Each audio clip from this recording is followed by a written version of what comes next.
The Eiffel Tower is about 984 feet tall. It started construction on January 28, 1887, and then opened March 31st, 1889.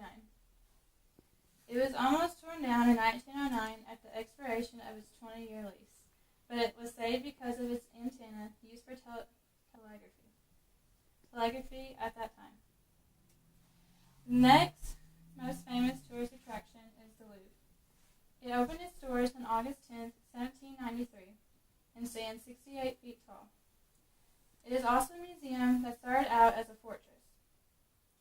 For more than 600 years, the Louvre had been a symbol of the wealth, power, and decadence of the French monarchy, and the confiscation and reconstituting of what had been a royal palace into a national museum was seen as a grand cultural gesture embodying the egalitarian values of the recent French Revolution.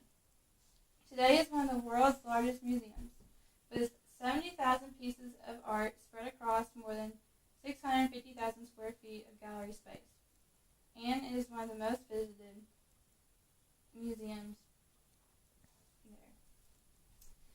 The next is the Arc de Triomphe. It stands 162 feet tall, 150 feet wide, and 72 feet deep. The Arc de Triomphe, Paris, the most monumental of all triumphal arcs, was built between 1806 and 1836. Even though there were many modifications from the original plans, reflecting political changes and power struggles, the arc still retains the essence of the original concept, which was a powerful, unified ensemble. The Triumphal Arch is in honor of those who fought for France, in particular those who fought during the Napoleonic Wars. Engraved on the inside and at the top of the arch are all the names of the generals and wars fought. There are inscriptions in the ground underneath the vault of the arch, which include the tomb of the unknown soldier from World War I, where the memorial flame burns, and have made the Arc de Triomphe Paris a revered patriotic site.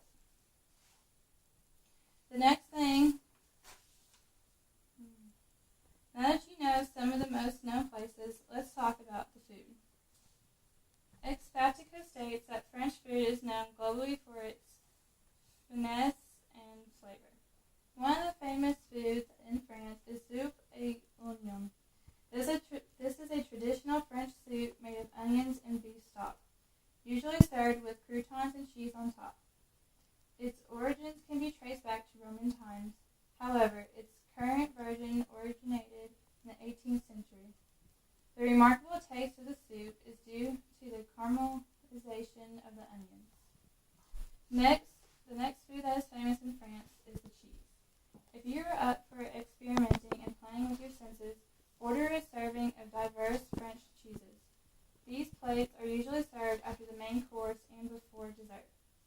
In general, they consist of pressed, soft, and blue cheeses. There is such a diversity of French cheeses, and just like French wine, there's something for every taste. The next food is bœuf bourguignon. This is a traditional French meal, a stew made of beef braised in red wine, beef broth, and seasoned with garlic, onions, fresh herbs, and mushrooms. The next food is a dessert, which is chocolate souffle, a delicious dessert not to be missed. The crispy chocolate crust with a soft, creamy chocolate filling makes a sweet delight different than anything you will ever taste. After eating all that food, you can easily go shopping and look at France's clothing stores. The country is a real homeland to fashion. And commonly, French people are seen in pants and skirts and wearing stylish hats. They also wear fashionable scarves.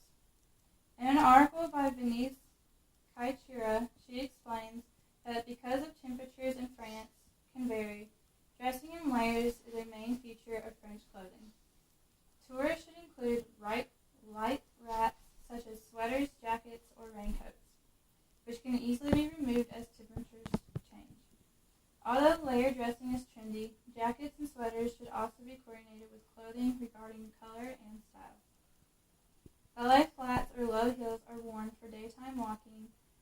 stilettos are worn for evening strolls. Loafers, flats, and boots are the preferred footwear for leisure settings.